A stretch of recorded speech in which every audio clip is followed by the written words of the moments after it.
अस्सलाम वालेकुम। पाक हफ जुबान न्यूज में खुशामदीद खबर शामिल करते हैं। लाड़काना से मिस्कीन अरबाब अली मक्सी हमें अपडेट कर रहे थे।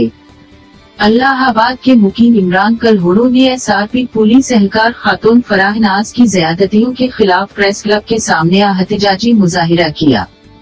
मुजाहिरीन ने हाथों में प्ले कार्ड उठाए हुए इंसाफ के हिस्सों के लिए सख्त नारेबाजी करते रहे। उस मौके पर इमरान कलहोड़ो ने कहा कि SRP पुलिस एहलकार खातून फराह नाज मुख्तलिफ तरीकों से नौजवानों को इस्तेमाल करती है और रोज नया ड्रामा रचा कर इंतजामिया को गुमराह कर रही है।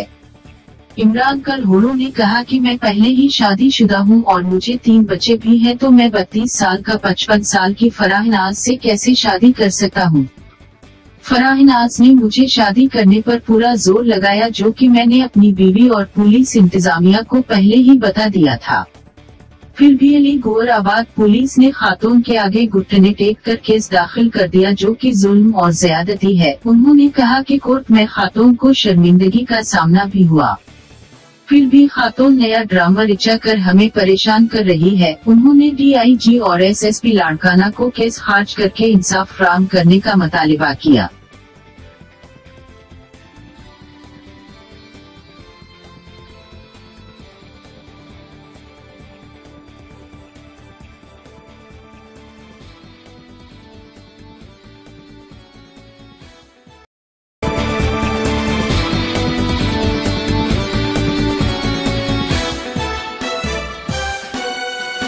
Yeah.